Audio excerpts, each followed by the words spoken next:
Welcome to Two Boys in a Book. These are nighttime readings from a mom and her two boys. Let's go on an adventure through reading. Chapter 16, A Walk Across the Plains.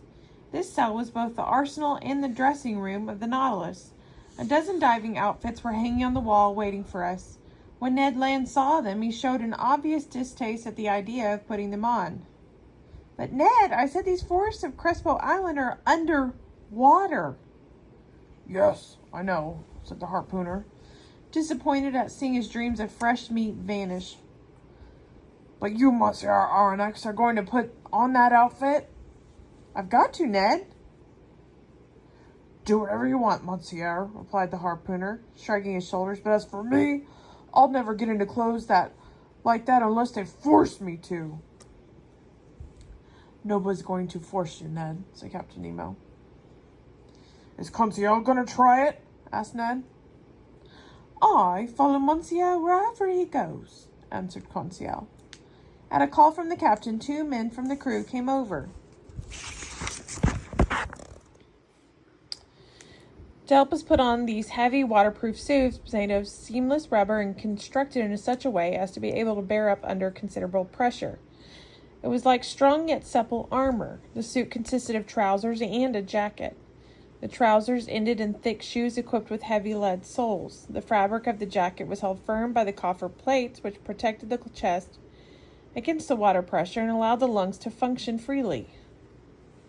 Its sleeves ended in gloves that were supple enough for the wearer to perform any normal operation with his hands. As one can see, these highly perfected diving costumes were a far cry from the bulky outfits such as the cork breastplates, the special sea clothes, the boxes, etc., which were invented and praised during the 18th century. Captain Nemo, one of his companions, a kind of Hercules who must have had incredible strength, Conseil and I had soon finished putting on our diving suits. We were completely outfitted except for our metal helmets, but before putting these on, I asked Captain Nemo's permission to examine one of the guns we were going to use. A member of the Nautilus crew handed me a rather ordinary-looking rifle with a steel butt, which was hollow instead of fairly large. This was the reservoir containing the compressed air which a trigger-operated valve released into the chamber. A magazine hollowed out in the sidewalls of the butt contained some 20 electric bullets which were automatically placed in the chamber by means of a spring. As soon as one shot had been fired, a second was ready to go off. "Captain Nemo," I said, "this weapon seems both perfect and easy to operate. I ask only to try it out. But how are we going to get out onto the ocean floor?" "Right. Now the Nautilus is sitting on the bottom at a depth of 30 feet, and we have only to be on our way." "But how are we going to get out?" "You'll see." Captain Nemo put on his spherical helmet. Conseil and I did the same, not without first hearing the Canadian sarcastically wish us "Good hunting." The top part of our jackets ended in a threaded copper collar, onto which the metal helmet could be screwed. 3 holes covered by thick glasses permitted us to see in any direction, merely by turning our heads inside the helmet as soon as we were completely dressed. The Rockway roll devices were placed on our backs. They began to work at once, and as for me, I found breathing very easy. Then, with the room core lamp at my belt and the gun in my hand, I was ready to leave, but I felt imprisoned in these heavy clothes and nailed to the deck by my lead soles. My lead soles. I was unable to take a single step. But they had foreseen this difficulty, and I felt myself being helped into the little compartment adjoining the dressing room. My companions were also helped along and entered right behind me. I heard a watertight door close behind us, and we were enveloped in total darkness. After several minutes, a loud whistling noise reached my ears. I could feel something cold rising from my feet to my chest. Evidently, someone inside the submarine had opened a spigot, allowing the outside water to flood the room we were in. It was soon filled, and a second door in the hull of the Nautilus opened. A dim light entered. A moment later, we were walking on the ocean floor. And now, how can I describe my impressions of this walk beneath the surface of the ocean? Words are powerless to recount such marvels. When the painter's brush can't even produce the effects produced by water, how can the pen hope to succeed? Captain Nemo walked out in front, and his companion followed several paces behind us. Conseil and I stayed near one another, as if it might have been possible to talk through the metal around our heads. I no longer felt the weight of my clothing, shoes, and air tank, nor the thick helmet inside which my head bobbed around like an almond inside its shell. All these objects, once in the water, lost a part of their weight equal to the amount of water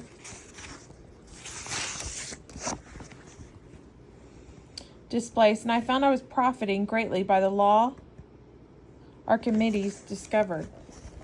I was no longer an inert mass, but I had relatively great freedom of movement. I was astounded to see how much light reached the ocean floor 30 feet below the surface.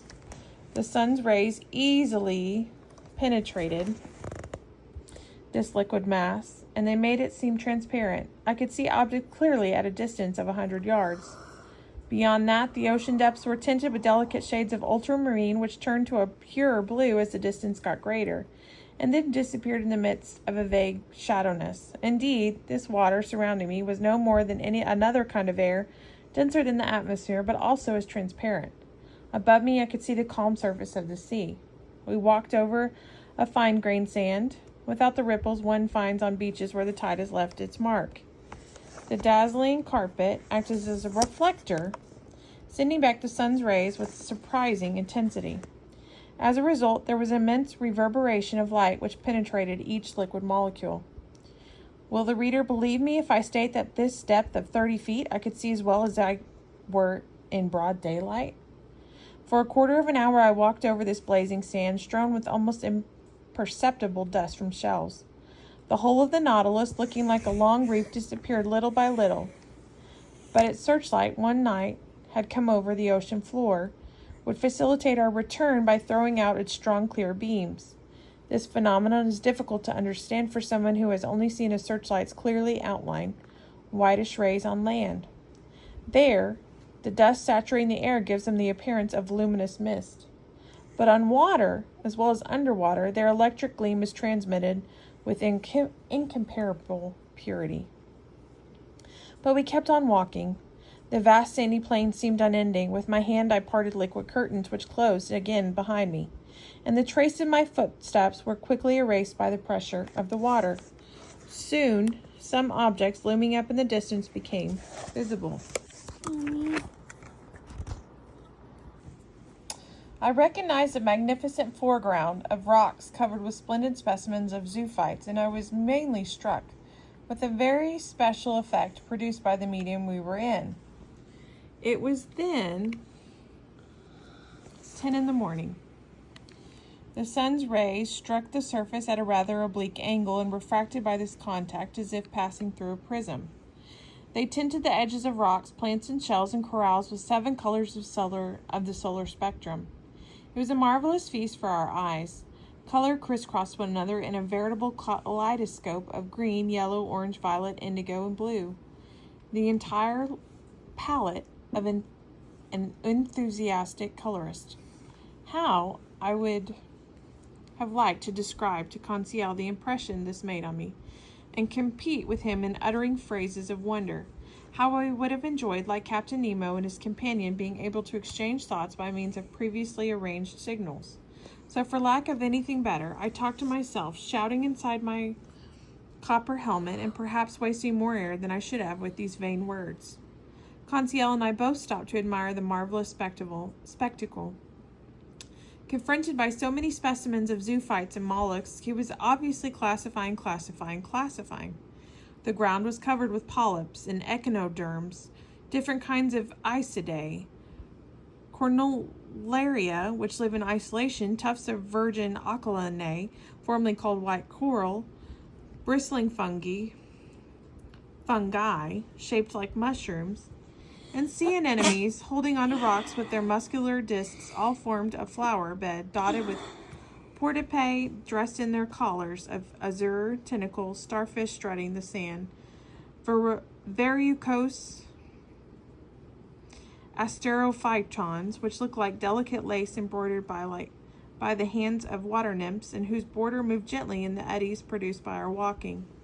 I hated the thought of squashing beneath my feet the brilliant specimens of mollusks which were strewn over the ground by the thousands. Concentric comb shells, hammer shells, wedge shells, which can actually jump, top shells, red helmet shells, wing shells, and so many other products of the inexhaustible ocean.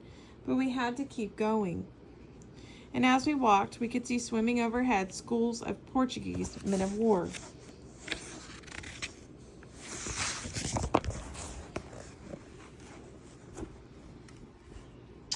With the ultramarine blue tentacles trailing along behind us, jellyfish with their milky white or delicate pink bodies edged around with blue, all shading us from the sun rays. And Panopyrae pelagiae, which in the darkness would have strewn our path with their phosphorescence. For a quarter of a mile, these wonders continued wherever I stopped to admire them. Captain Nemo would motion for me to keep moving, and I would have to set out again. But soon the ground changed. The plain of sand was followed by an area of slimy mud, which in America is called ooze, entirely composed of siliceous and calcareous shells. We then crossed a prairie of seaweed, oceanic plants which had not been uprooted by the force of the water, and which were growing in wild profusion. This thick, soft lawn would have rivaled the most velvet carpet woven by the hand of man. However, there were plants not only underfoot, but also overhead. A light arbor of marine plants classified in the luxuriant family of the algae, in which there are more than 2,000 species, crisscrossed the surface. I could make out long ribbons of sea wrack, some globular and others tubular,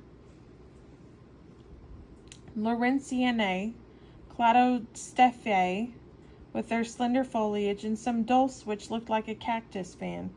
I noticed that the green plants remained nearer the surface, while those colored red occupied a medium depth, leaving the black or brown hydrophytes to form the gardens and flower beds on the deeper parts of the ocean floor. These algae are a real prodigy of creation, one of the marvels of universal plant life. This family produces both the smallest and largest plants on earth. Of the smallest kinds, as many as 40,000 have been counted within the space of 1/25th square inch, where a sea wrack has been found measuring almost a third of a mile in length. It was about an hour and a half since we had left the Nautilus. It was now almost noon. I could see this by the right angle at which the sun's rays entered the water, and by the fact that they were no longer refracted. The magical colors had disappeared little by little, and the emerald and sapphire-like nuances had vanished from our world. We walked with a steady step which resounded on the ocean floor with surprising intensity. The slightest noises were transmitted with speed to which our land-trained ears were unaccustomed. Water, in fact, is a better conductor of sound than air and carries it 4 times as fast. Just then, the ground began to slope sharply down. The light became uniformly shaded. We reached a depth of 300 feet and a pressure of 10 atmospheres, but my diving suit was so constructed that this pressure caused me no discomfort. The only unpleasant sensation I experienced was in trying to bend my fingers, but even this soon disappeared. As for the fatigue I should have felt after walking 2 hours in such an unaccustomed costume, I felt nothing. The water helped me to move with the surprise ease. At this depth, I could still make out the sun's rays, but only feebly. Their brilliant intensity had given way to a kind of reddish dusk halfway between day and night. Nevertheless, we could still see our way clearly, and it was not yet necessary to start using our Ruhmkorff lamps. Just then, Captain Nemo stopped. After waiting for me to catch up to him, he pointed to several dark masses outlined in the shadows a short way off. That must be the forest of Crespo, I thought, and I was right. Thank you for watching. Tomorrow, we're going to read the next Chapter 17. Chapter 17. And like and subscribe, please. Comment would help us read books we should read next, and children books. We do children books. And please check out Riker and Boom.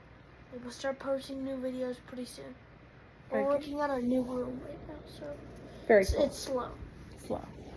Good night.